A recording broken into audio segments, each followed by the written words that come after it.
السلام عليكم ورحمة الله وبركاته. إن شاء الله هنعمل مع بعض النهاردة البسطرمة الاقتصادية لزوم سندوتشات المدارس بدون عرق فليتو وبربع كيلو لحمة مفرومة وإضافة معلقة واحدة بس هتديكي نفس الطعم والريحة بتاعت البسطرمة الجاهزة. بجد كل اللي هيدوق منها محدش هيصدق خالص إنك عاملاها في البيت، لأن طعمها وريحتها طبق الأصل من البسطرمة الجاهزة. بجد الوصفة دي اختراع هينفعك جدا في المدارس. ايه رأيك بقى في سندوتش البيت بالبسطرمة ده المفيد المغذي بدون اي اضافة مواد حافظة؟ يلا بينا نسمي بسم الله ونشوف ترتيب الوصفة بتاعتنا. وقبل ما نبدأ ما تنسيش تشتركي في القناة عشان يوصلك كل جديد وانتي في مكانك، وتشجعي الفيديو وترفعيهولي بلايك حلو من ايديكي. ومعايا هنا ربع كيلو لحمة مفرومة بلدي او مجمدة، المتاح عندك اعملي بيه، بس يكون فيها نسبة دسم كده قليلة، ما تكونش فيها نسبة دسم كتير علشان ما تكشش منك، يعني يفضل انها تكون لحمة حمراء.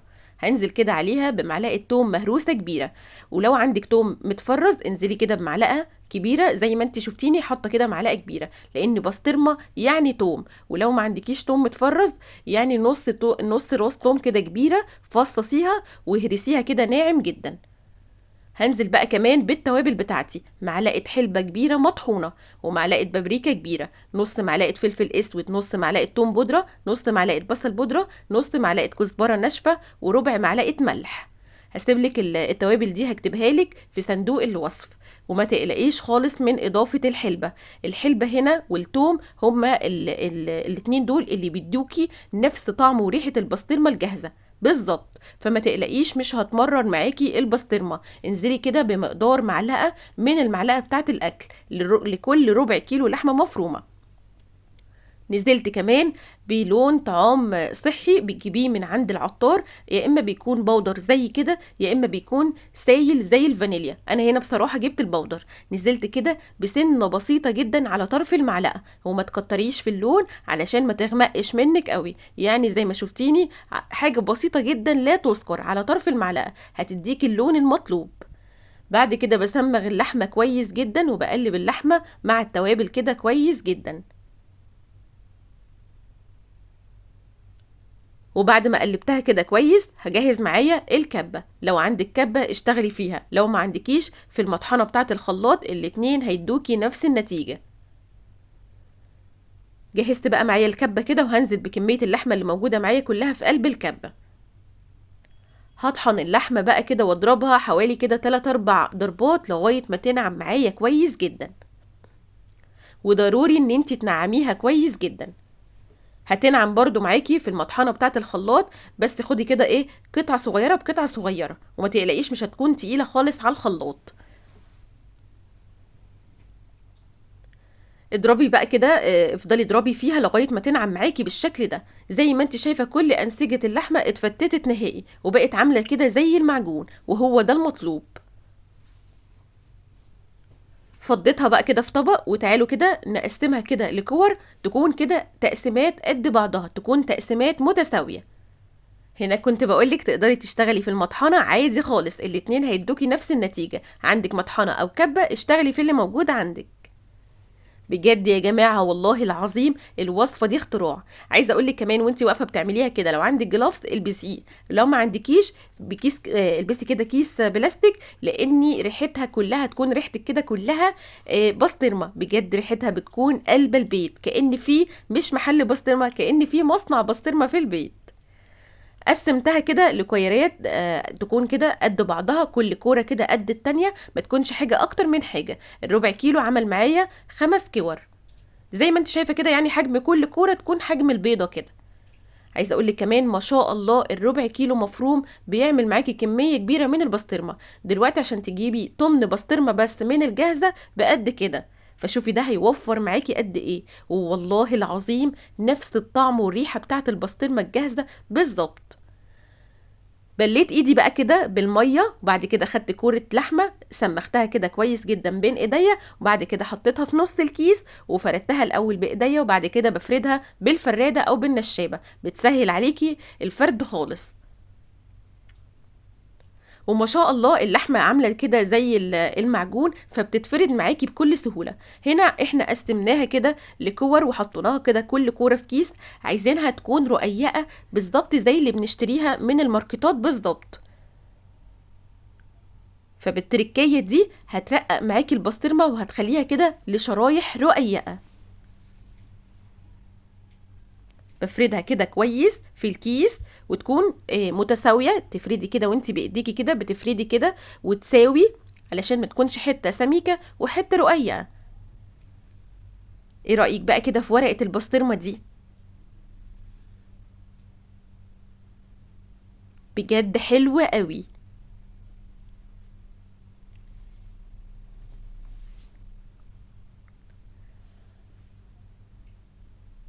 تعالوا نعمل مع بعض واحدة كمان. ببل ايدي كده الاول بلة ميه خفيفه خالص، وبعد كده باخد كوره اللحمه واسمخها كده الاول بين ايديا، وبعد كده بحطها في الكيس. وهنا بليت ايدي بالميه علشان، وبعد كده خدت اللحمه علشان لما اجي احطها في الكيس ما تلزقش في الكيس، تتفرد معايا كده بكل سهوله. مسحه الميه الخفيفه دي بتخليها تتفرد معاكي كده بكل سهوله خالص. فردتها الاول كده بايديا وبعد كده بفردها بالفراده.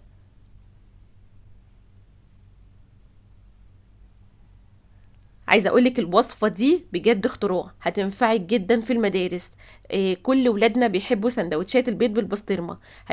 بالوصفه دي كده هتخليكي تعملي لهم كل يوم سندوتشات بيض بالبسطرمه، لان ما شاء الله ربع كيلو لحمه مفرومه بيعمل معاكي كميه كبيره جدا من البسطرمه. فردتها بقى كده بايديا وسويتها كويس جدا بالشكل ده. ما شاء الله ريحتها كانت قلب البيت، حلوة قوي قوي قوي. بجد هتجربي الوصفة دي وهتدعيلي عليها. هعمل بقى كده باقي الكمية اللي موجودة معايا بنفس الخطوات اللي شفتيني بعمل بيها.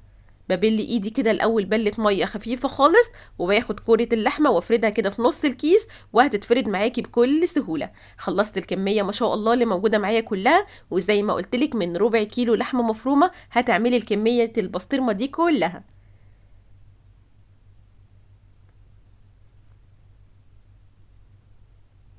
تعالي بقى كده اقولك على تركية حلوة قوي. هتجيبي بقى كده ورقة البسطرمة زي ما هي كده، وبالسكينة بظهر السكينة، مش بسن السكينة، بظهر السكينة زي ما انت شفتيني كده انا قلبها. خدي خط كده في النص بالطول كده وانزلي بيه للاخر، وبعد كده خدي خطوط فيها بالعرض. هنا كده لما تيجي تجمديها وتقطعيها كده بالسكينة او بالمقص هتديكي بالظبط نفس الشرايح بتاعة البسطرمة اللي بنشتريها من المحلات بالظبط. تقدري تجمديها وترصيها كده في طبق، في اطباق كده فوم، وبين كل راق وراق كيس بلاستيك كده علشان ما تكونش لازقه ببعضها. او تقدري تسيبيها زي ما هي كده، او تاخدي منها كده تقطعي بالمقص او بالسكينه قد ما انت عايزه.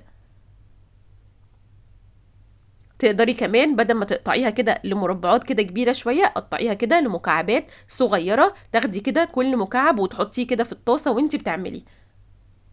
رصيتها بقى كده في طبق وعلى الفريزر على طول، يعني لمدة كده 3-4 ساعات.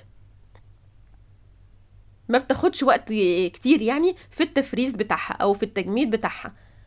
وهنا بعد ما عدى عليها حوالي 3 ساعات طلعتها وبالشكل الجميل اللي انت شايفاه قدامك ده. كيس ورقة البسطرمة لينة وطرية، مش مجمدة نهائي وعاملة تلج كده، لا. تعالي بقى كمان نشوفها مع بعض كده في طاسة بيض كده حلوة، في طاسة كده على النار. نزلت بمعلقة سمنة كده كبيرة، وهنزل بقى كده عليها بشرايح البسطرمة بتاعتنا. وهنا وانتي بتعمليها حاولي كده تكون مجمدة، يعني طلعيها من الفريزر على طول، تكون طاسة السمنة كده حطاها على نار هادية، وابدأي كده قطعي المكعبات بتاعتك ورصيها في الطاسة بالشكل ده. يعني ما تسيبيهاش تفك معاكي وبعد كده تقطعيها، لا. وانتي بتقطعيها كده وهي مجمدة اسهل كتير لما تفك معاكي. طبعا اللحمه بتاعتنا او البسطرمه بتاعتنا دي لحمه نيه، فلازم نديها كده تشويحتين 3 الاول قبل ما ننزل بالبيض. شوحتها الاول كده البسطرمه حوالي دقيقتين 3 كده على نار هاديه، لازم تكون على نار هاديه علشان ما تتحرقش قوي معاكي. شوحتها الاول وبعد كده نزلت عليها بحوالي كده 3 او 4 بيضات، اللي الكميه اللي انت هتعمليها. نزلت بعد كده برشه ملح ورشه فلفل اسود كده حلوه، وبس على كده ما تضيفيش اي اضافه تاني. هدي البيض بقى كده تقلبتين 3 لغايه ما يستوي معايا، واتفرجي بقى كده على جمال وحلاوه طاسه البيض بالبسطرمه دي.